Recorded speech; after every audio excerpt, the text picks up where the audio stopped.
Essa história contém possíveis gatilhos. Ouçam com cuidado.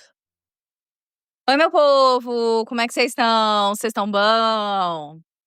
Gente, esse mês a gente teve aí o Dia das Mulheres e eu acabei não citando sobre isso porque estava ali, né, com relação ao carnaval, esse tipo de coisa. Então, eu resolvi trazer aqui uma dedicatória a todas as mulheres, tá bom?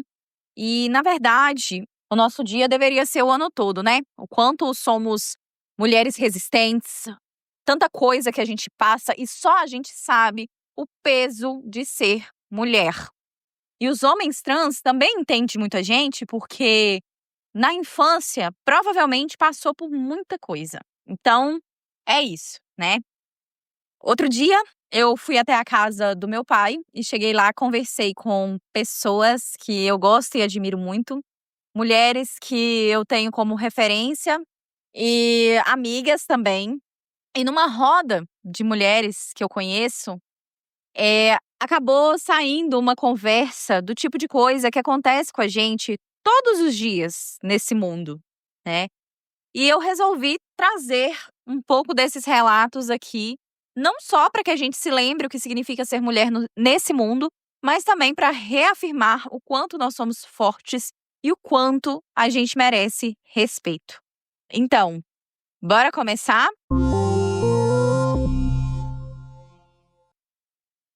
A primeira que eu vou trazer aqui é o relato da Amélia.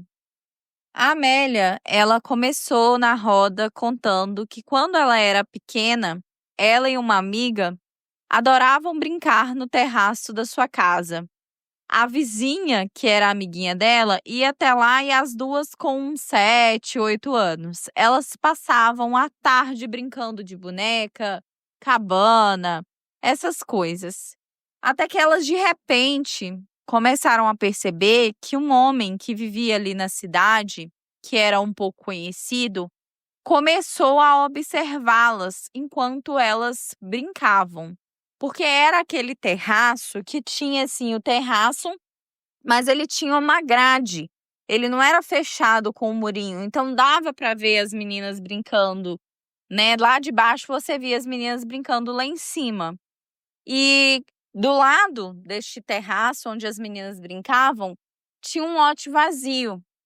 E esse cara, ele começou a entrar nesse lote vago para ficar observando as meninas enquanto elas brincavam, mas com o tempo as coisas começaram a piorar, pois esse cara, ele começou a ir para esse lote e tirar o seu órgão sexual para fora e ficar se masturbando enquanto ele ficava observando as meninas brincarem. As meninas com 7 e 8 anos de idade tinham a impressão de que aquilo era algo errado, aquilo não era certo, mas elas não entendiam o porquê. E ele tentava disfarçar aquilo que ele estava fazendo, aquela coisa horrorosa ali, e as meninas não entendendo muito bem, então elas olhavam, elas riam, elas se escondiam, mas pensavam que era errado. E elas tinham esse sentimento ambíguo sem conseguir entender o que realmente estava acontecendo.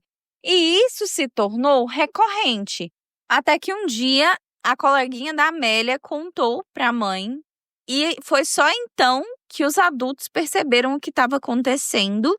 E essa mãe da coleguinha da Amélia contou para a mãe da Amélia, e depois disso, a porta, né, daquele terraço onde elas subiam ali, da escada, passou a ficar fechada e elas eram proibidas de brincar lá em cima. Então, elas teriam que brincar dentro de casa mesmo, na parte de baixo. E durante muito tempo, a Amélia ficou triste sem entender por quê, até que depois de adulta, ela entendeu a real conotação do que estava acontecendo. Anos depois, esse mesmo homem, ele foi acusado de fazer o mesmo próximo a uma escola e de seguir algumas meninas depois da escola ali naquela mesma cidade. E mais recentemente, ele foi espancado por algumas pessoas da cidade pelo mesmo motivo, e ele tinha uma filha pequena, né, na mesma época que a Amélia. Ninguém sabe se ele fazia alguma coisa com a própria filha. E esse cara, gente, nunca foi preso. Ele continua impune e isso me dá uma raiva enorme. Bom, a Joana, uma outra moça que estava ali na roda, ela se lembrou de quando ela trabalhava como repositora numa mercearia.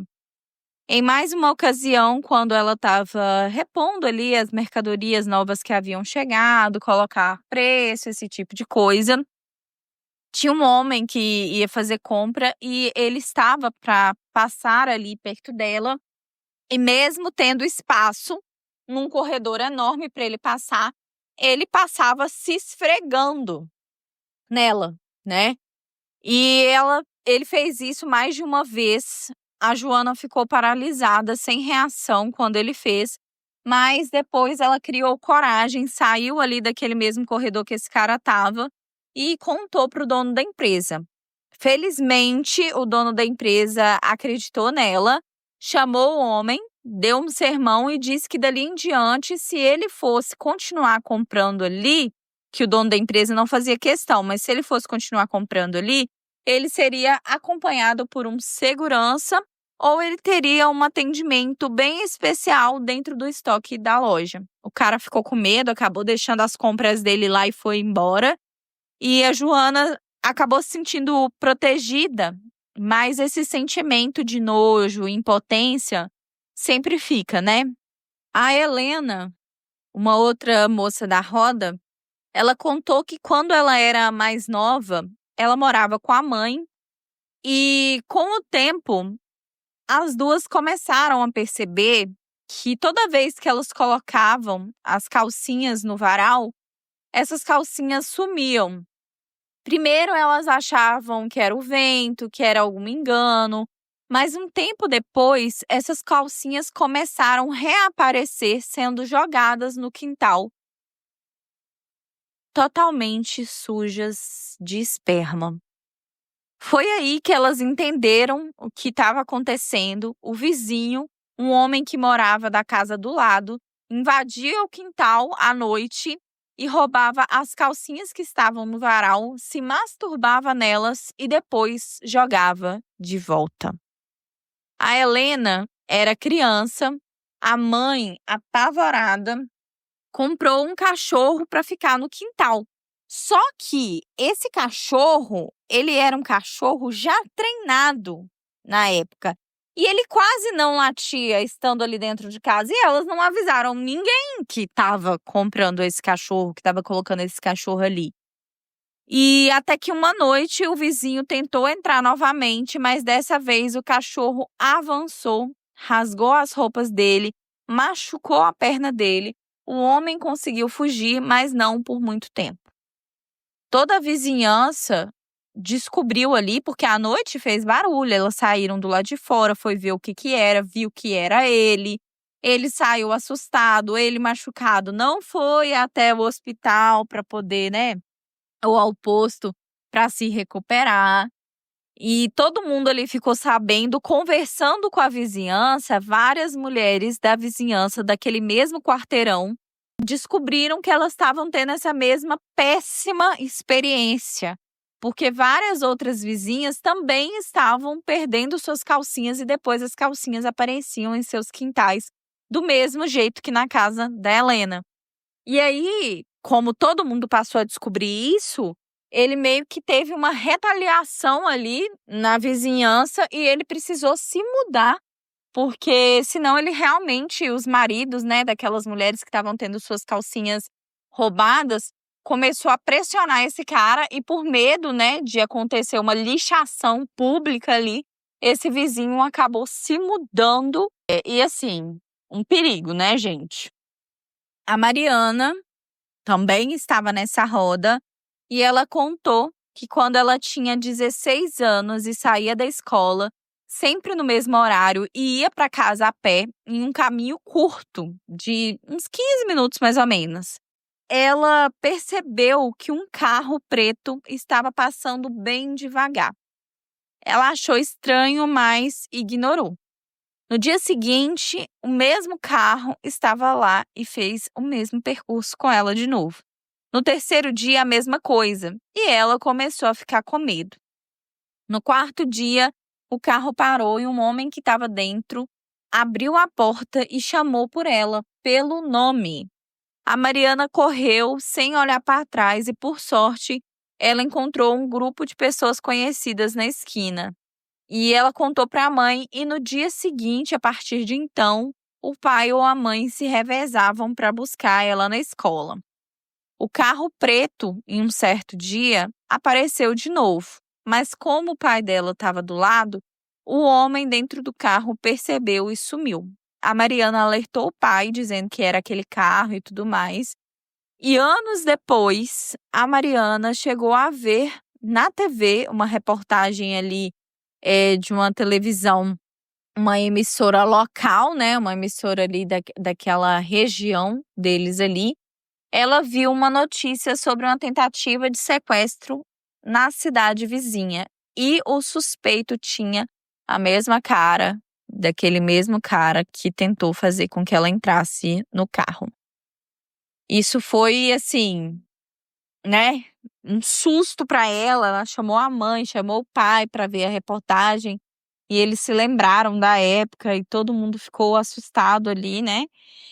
E assim, gente, ser mulher é um verdadeiro ato de resistência. Depois de ouvir essas histórias, é impossível a gente negar que ser mulher realmente não é fácil.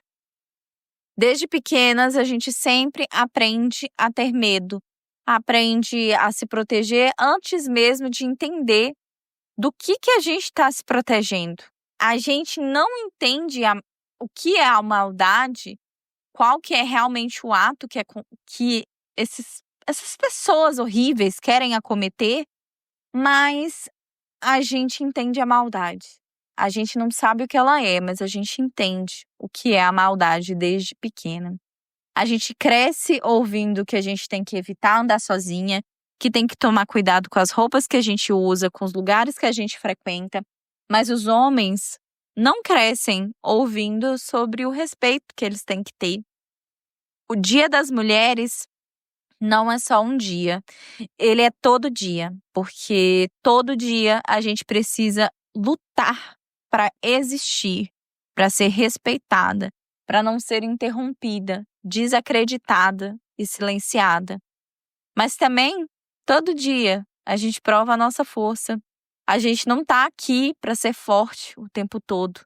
Infelizmente, a gente muitas vezes tem que engolir nosso próprio medo, suportar o insuportável. A gente deveria estar aqui para ser livre, mas enquanto essa liberdade não for plena, a gente segue resistindo, porque ser mulher é um ato de coragem.